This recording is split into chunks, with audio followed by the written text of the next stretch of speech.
Hey guys, Epicenter Brian here. Hey, I wanted to show you a project that I did for my harvest right. And I've been kind of keeping this quiet until I had run enough batches to know for sure if it was going to work or not. So what I wanted to try to do was come up with something that would filter the oil and separate the water in real time so that I didn't actually have to drain the pump after each batch and then filter it, separate the water and all that stuff, and then refill the pump. So I wanted to see if I could have something hooked up that ran when the pump ran, that would do the filtration and the water separation. And I've run this now 20 batches, so we're going to take a look at it. Seems to be working really well. So here's the deal. It starts with a filter like this. Now this is a diesel fuel filter with a water separator. So there's a place down here where you can open this up and water will collect in the bottom of this filter and then you can drain it out. Okay, now that comes from down here where the drain normally is. So you can see I've got this extension pipe on here. I've got a T-fitting, and then I've got this clear vinyl hose here that is going up to the filter, and you can see that that's clean coming out.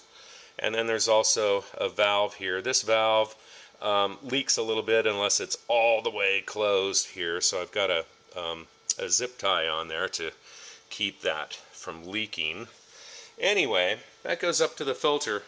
On the other side of the filter, now you see that this is the inlet to the filter and this is the outlet from the filter.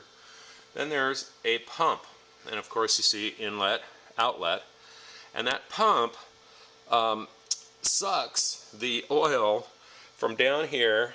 It pulls it through the filter and then it pushes it back out, and now where it comes back into the pump is right up here.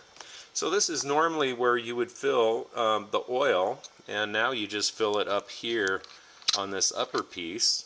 And then there's this T-piece that returns the filtered oil right back into this fitting. So you can actually take this off while the pump is running if you needed to, add a little bit of oil or something. There's no spray or anything that comes out of there. And this is a very slow flow rate on this pump, so it just kind of drizzles back on in like this. And then over here, what I've got is I've got a programmable timer. This one is set up so that you can specify how much time it's going to be on and then how much time it's going to be off. And I found that the little fuel pump doesn't need to run continuously. And so right now I've got it set for 30 seconds on, 30 seconds off, but I think probably 10 seconds on and a couple of minutes off is fine as well. But anyway, so let me show you the rest of this. There's a little bracket here that I made on my 3D printer and a switch that I found at an electronic store. And that turns on a power supply down here. This is a computer power supply. And you'll want to use one of those because this pump, when it switches, it draws pretty high peak of multiple amps, probably about 4 amps peak. But anyway, it doesn't draw that continuously, so you need to have a power supply that's got quite a bit of reserve, and a computer power supply has a lot of 12-volt power available, so those work out really well. So anyway, you can see that the timer runs for 30 seconds on, and now it's timing down on the off time. But here, I'll just show you really quick. I'm just going to turn this off. When I turn it back on, it's going to automatically start again. So that's running. And let me just show you down here. Like I said, the oil is very clean coming out, and it's just as clean going back in. So there you have it. What I'm going to do today is, now that this is run for 20 batches, I drained the water at the 10th batch, and now we've got 10 more batches on here, and I want to drain the water again, and I'm going to show you how much water comes out. Okay, That right there does not look like oil. That looks like water to me. And so we're going to continue draining this for a little while.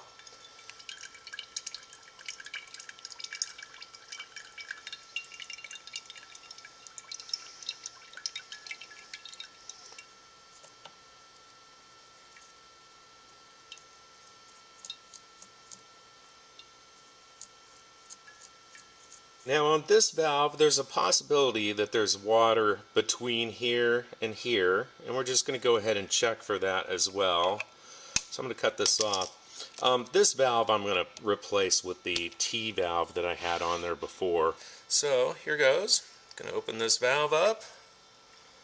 And there we got just a little drop. The rest of that is clean. I hope you can see that, but that's clean as can be. But we did get a little drop out of there. Okay, let's take a look at how much water is in here. I got a little floodlight set up for you. Hopefully you can see this. There you go. So the light stuff on top obviously is oil, and what's below is all water. And you can see some particulates in there as well that collected in the bottom of the filter along with the water. So there you have it. And that is 10 batches worth of water. And that looks about right to me as well. So anyway, this works great. Now the next thing is, since we've taken out this much oil, we have to put that much oil back in, and it's really easy to do. I'm going to show you that. I'm also going to show you the flow rate of this pump. Next up is to make sure the oil level is correct. So to do that, first you have to get the air out of the lines. And take a look right here. You're going to see that there's oil right here, and there's air from here to here.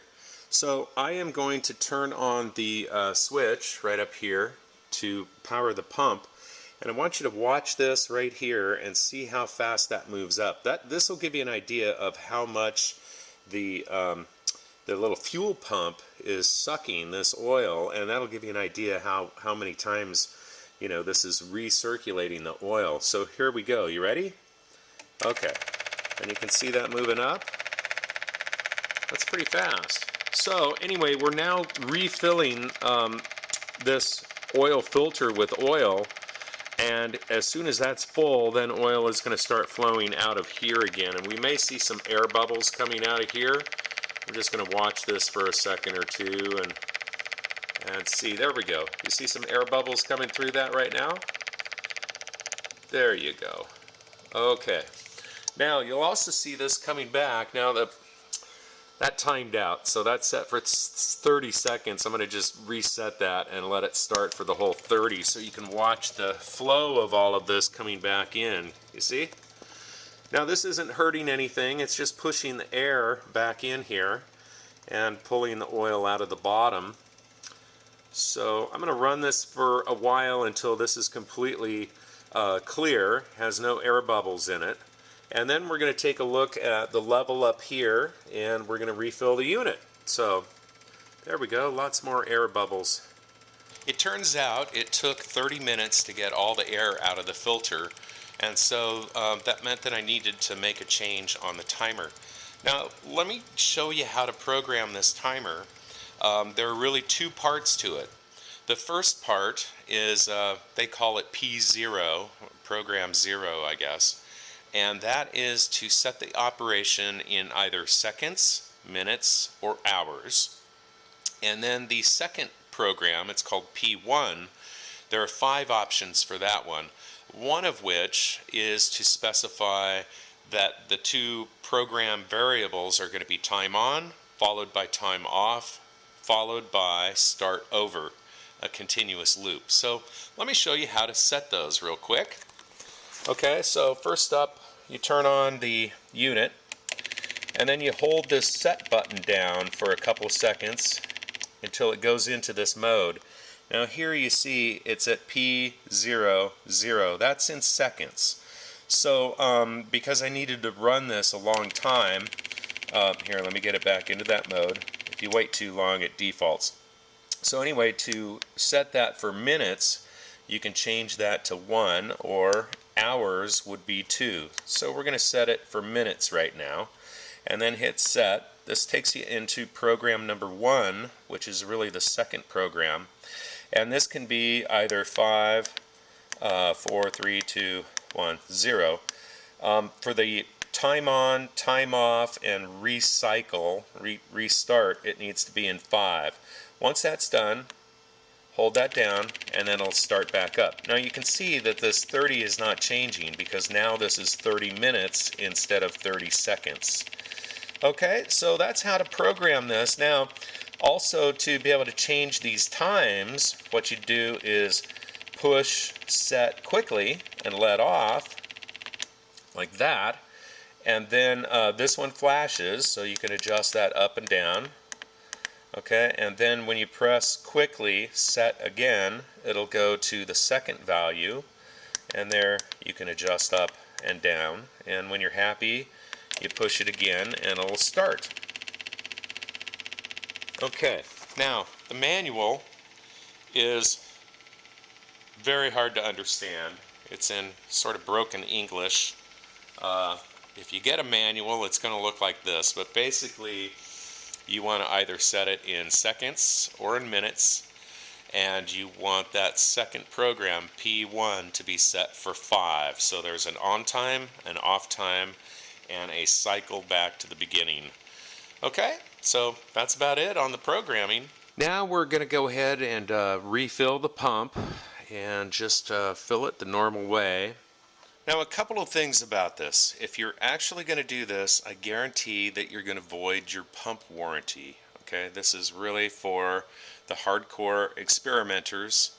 And so anyway, the other thing is, if you're going to do this, you're definitely going to want to build one of these gunk catchers that I showed how to put together in another video, because the one thing you have to remember is each time you run a batch, a little bit of water is going to be captured in the filter, and that's going to build up over time, which is going to cause the total amount of oil in the system to increase.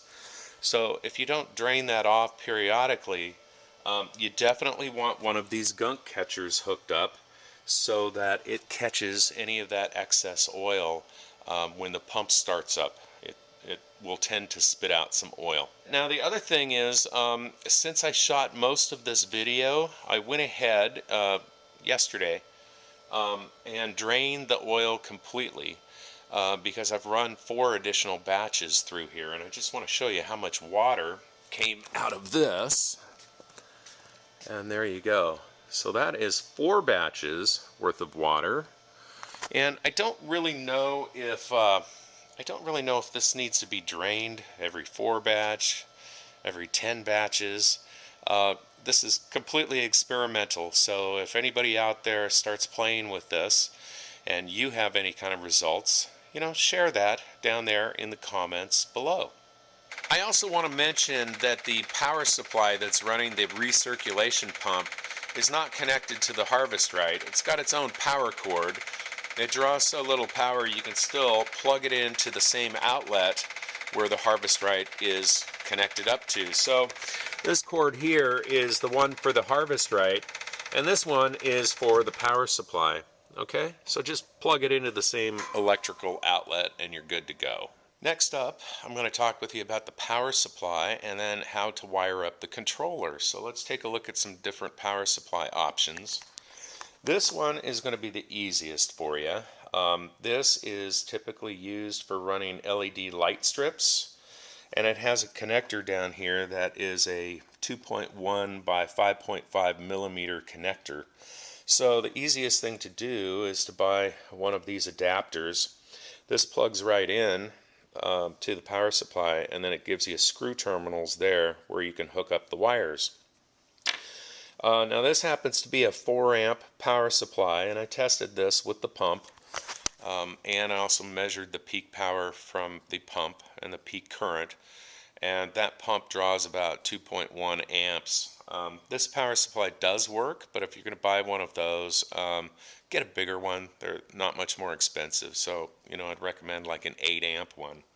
Okay, another option would be a power supply like this. This one is a 15 amp 12 volt power supply. The downside is you have to hook up a power cord and then hook up your outputs here, and there's no switch on that. Of course, there's no switch on this one either. So the next option is a computer power supply. This is the one that I'm using, and I'm using this one because it's got 50 amps of 12 volt power available. This particular one is dead. Anyway, there are modular connectors on here, and you'll notice there's a big connector right here as well. We'll talk about that in a minute.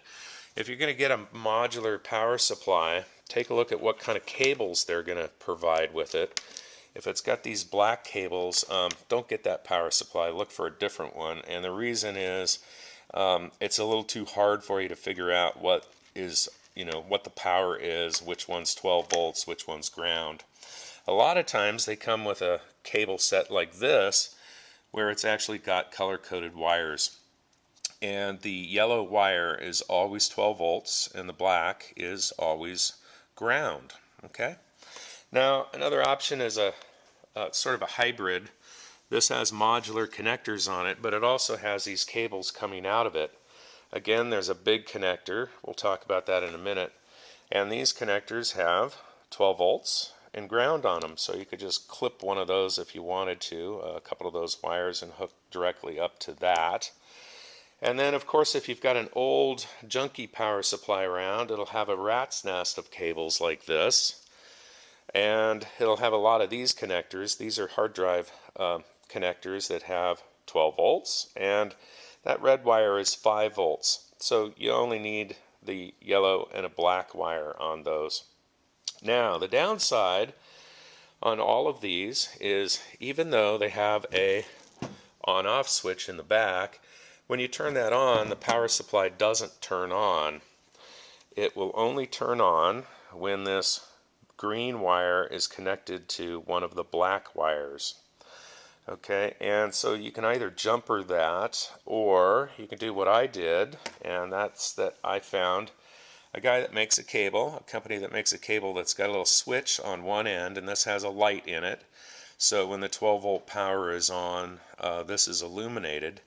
And on the other end, it's got the big connector that would connect up to the big connector.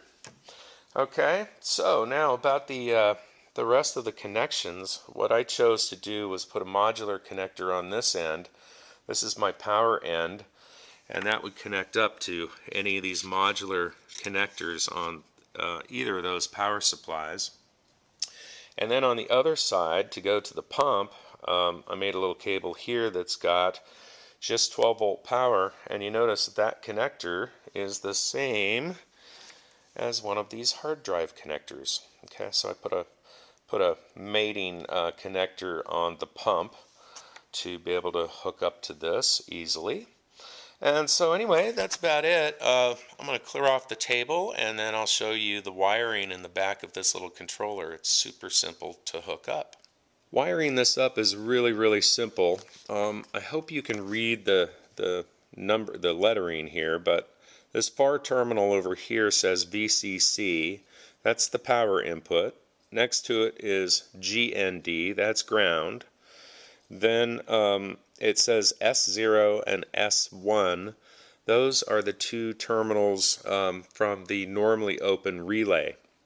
Okay, so when this wants to turn on the output device, then there's a connection that's made between those two terminals. So let me back up here a little bit, and so you can see this a little easier. So this is our input cable over on this side, and you see the yellow wire coming into VCC. You also see a yellow wire jumpering over to the S1 terminal right here. I think you can see that. There you go. Okay, and so what that does is power comes in to power this unit, but power also goes to one of those contacts on the relay. Now you'll see both of the black wires, the input ground and the output ground, are connected together, and they're connected to the ground terminal here. And then the output to the recirculation pump is connected over here on the S1 terminal. Okay, so when the relay turns on, it routes the power from the VCC through the relay and back out to the other terminal of the relay, so that this power goes out to the pump. That's it. For the Epicenter.com, I'm Epicenter Brian, signing out.